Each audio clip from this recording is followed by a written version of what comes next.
Well, meantime, Russian aluminium tycoon Oleg Deripaska is competing with Roman Abramovich for the title of Russia's richest man this morning. He's the head of the world's largest aluminium-making company, Rusal, and number 40, if you're counting, on the Forbes list of world's billionaires. Our correspondent Katerina Azarova takes a look at the man and his business.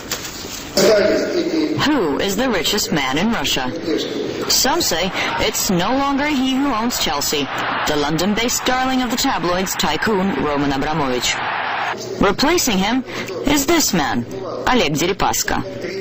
But who is he? The world's 40th richest man? Chairman of the world's biggest aluminium producing company? Pro-Kremlin oligarch?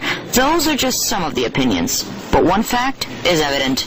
The figure of Mr. Deripaska is shrouded in intrigue. He firmly planted his flag on the business map of the world approximately 7 years ago. Rusal was formed through merging aluminium mining and processing facilities in the year 2000. Since then, shares in the company held by self-exiled oligarch Boris Berezovsky, former media mogul Badri Paterkatsishvili, and governor of Chukotka Roman Abramovich have been bought by Deripaska, who now owns at least 75% of the firm. And with the merger of Rusal, Sual, their once main competitor, and Swiss commodities trader Glencore in 2007, the united company now accounts for 16% of the world's aluminium production. But as the saying goes, always aim higher. And so he has. With a stake in General Motors and widespread rumors of an investment into car parts giant Magna International, some say Deripaska's plans of going west are nothing short of huge. To, for instance, build a world-class automobile industry in Russia. Someone told me this is a dream of his. And if so, he needs to get expertise in the West. He needs to acquire technology, know-how, managerial skills, and the best way to do that, especially if you're super rich, is to buy it. Dream he may, but with some reports saying he has recently been refused entry into the United States, the road to achievement may not be one smooth ride. It's these politically tough transatlantic waters that every Russian businessman has to swim through.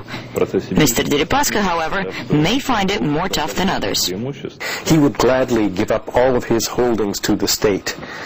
Now that may sound like a very patriotic thing, but it's an extremely odd thing for a businessman to say, and to Western ears it excites suspicion. And there have been worries raised that if Deripaska buys assets in the West, they could end up in the hands of the Russian government. Wary eyes on the businessman, but most agree what exactly the future holds can only be guessed at.